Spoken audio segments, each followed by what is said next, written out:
So you've probably heard, don't judge a book by its cover. Jesus made a similar point, but even more true. What's inside is what matters. And it's kind of fitting that we're talking about this on Valentine's Day. Jesus said, words and actions come from the heart. Good morning, and welcome to 755 Live. For about 5 minutes, you'll hear all about easy-to-remember soundbite versions of what Jesus said. And the point is to help you experience life to the fullest, the Jesus way. From our weekday Bible plan at bible.today.church, today's Jesus Said comes from Matthew 12, 33 through 35. But we're going to read through verse 37 for some more context this morning. And we'll start reading from the New Living Translation in Matthew 12:33. A tree is identified by its fruit. If a tree is good, its fruit will be good. If a tree is bad, its fruit will be bad. You brood of snakes, how could evil men like you speak what is good and right? For whatever is in your heart determines what you say. A good person produces good things from the treasury of a good heart, and an evil person produces evil things from the treasury of an evil heart. Before we go on to verse 36, those verses are what inspired the sound bite. Words and actions come from the heart. And then Jesus goes on to say in verse 36, and I tell you this, you must give an account on Judgment Day for every idle word you speak. The words you say will either acquit you or condemn you.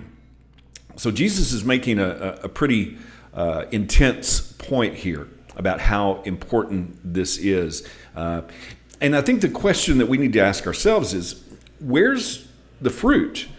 Now, the context here of Matthew 12, Jesus had healed a demon-possessed man who was blind and mute. And the Pharisees, the religious leaders of the day, said that he had done this by Beelzebub, a name for the adversary, for Satan. And Jesus responded that a divided kingdom won't last. And so he was making that point that he said a tree and its fruit aren't separate. In fact, the type of fruit determines what type of tree and vice versa. Now, another soundbite could be a fruit detector. The fruit that we should be looking for is the fruit of the Spirit from Galatians 5, 22 through 24, where it says the fruit of the Spirit is love, joy, peace, patience, kindness, goodness, faithfulness, gentleness, and self-control.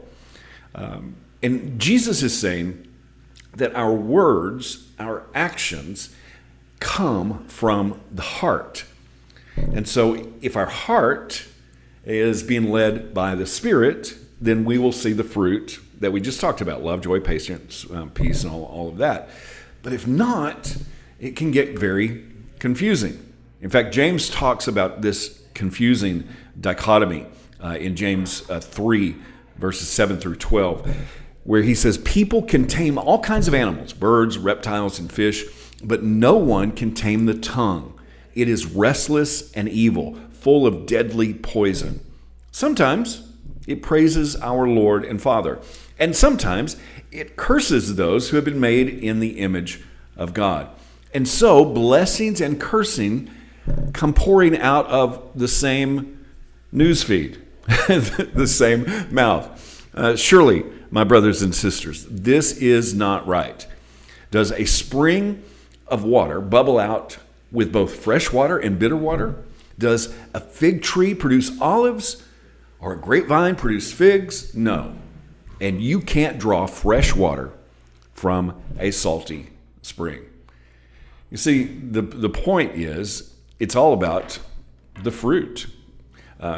Jesus said in Matthew 15 that the things that come out of the mouth come from the heart.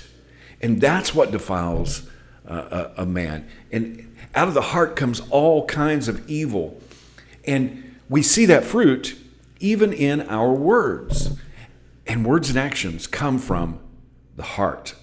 David in Psalm 51 is praying and says, look, God, you desire integrity in the inner man. You want me to possess wisdom. Jesus in Matthew 7 said that there will be many that in that day that say, Lord, Lord. But because they didn't do what Jesus said, he's going to say, depart from me. I never knew you. So what kind of fruit is on display? A good tree can't bear bad fruit, and a bad tree can't bear good fruit. So we can tell the difference by the fruit.